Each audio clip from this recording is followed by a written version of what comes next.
हम शंकर जी को जल कहां बैठ के चढ़ाते हैं?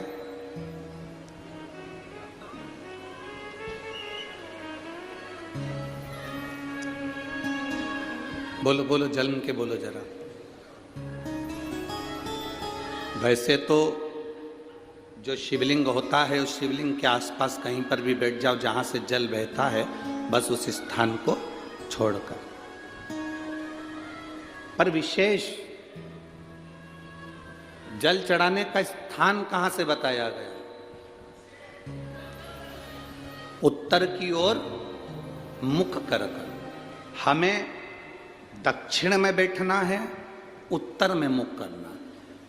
उत्तर की ओर भगवान शंकर की जलाधारी, जलाधारी से मतलब है जो शिव जी का चढ़ा हुआ पानी जो बहता है वो उत्तर की ओर जाता है। तो हम कहां बैठते हैं? बोलो बोलो जम के, दक्षिण की ओर। मान लो शिव जी का पानी इधर जा रहा है तो तुम्हें इधर बैठना है, शिव जी का पानी इधर जा रहा है तो तुम्हें इधर बैठना है। वैसे तो शंकर के शिवलिंग के आसपास कहीं पर भी बैठकर पूजन कर सकते हो, पर विशेष कोई कामना होती है, विशेष कोई मनोकामना है और आपका दुख जब कटता नहीं है, आप हार जाते हो, तब उस समय पर दक्षिण में बैठकर जहां उत्तर की ओर मुख कर कर भगवान देवाधिदेव महादेव को जल समर्पित किया जाता है। उत्तर दिशा में ऐसा क्या है कि शंकर जी का जल उत्तर की ओर जाता है? ये उत्तर और दक्षिण, ये दो दिशा तो हमारे यहाँ बड़ी विचित्र मानी जाती है। हमारे यहाँ सबसे अच्छी दिशा, कोई मकान भी लेता है तो कहता है पूरा पश्चिम का मकान होना चाहिए। कोई मकान ले, पूर्व का मकान हो, पश्चिम का मकान हो, कोई दुकान ले तो कहते हैं पूरा पश्चिम का मकान दुकान हो। पर मेरा वो घरदानी तो उत्तर दक्षिण का आनंद लेता, उत्तर दक्षिण। ऐसा दक्षिण दिशा में ऐसा क्या है कि शंकर जी का चढ़ा हुआ जल दक्षिण में ही जाता है?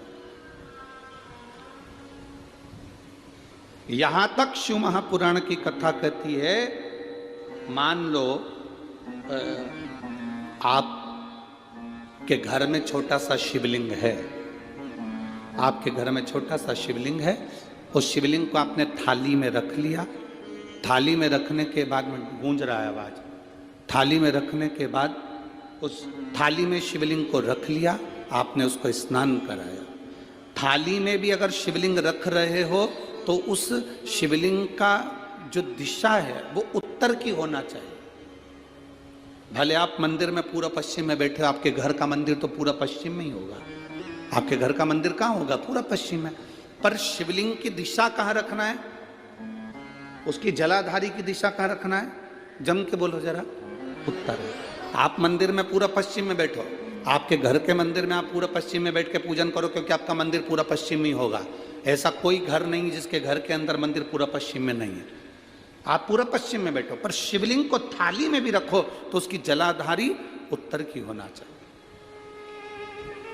आपने अगर स्नान कराया है, शंकर भगवान के शिवलिंग का जल जो आप लेकर जा रहे हो विसर्जन करने के लिए, शिवलिंग का चढ़ा हुआ पानी जो भगवान को हम घर में स्नान कराते हैं, भगवान को घर में नहलाते हैं, स्नान का जो जल होता है उसको हम ले जाकर जब वृक्ष में डालते हैं, उस समय पर शंकर का घर में चढ़ा हुआ जल जब हम ले जाकर उसको डालते हैं वृक्ष में, अगर आपका ध्यान उत्तर की ओर है, आपका मुख उत्तर की ओर है, भले आप जल डाल रहे हैं पर मुख यदि आपका उत्तर की ओर है तो आपकी मनोकामना पूर्ण होती ही है, ये निश्चित है।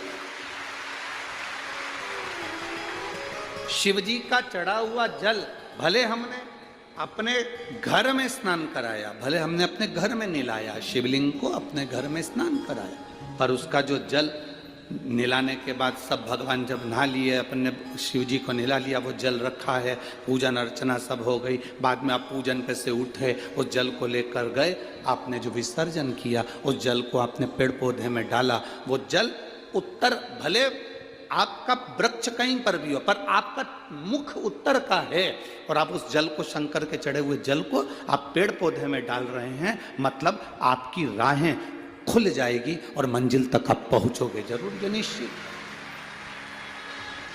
ये निश्चित था। किस किस के घर में शिवलिंग है? हाथ उठाओ जरा, सबके यहाँ है, रखिए। समझने वाली बात है, ये आज की कथा में, जलगांव की कथा में ये प्रसंग निकला है, तो आपके जीवन की सार्थकता रखने वाला।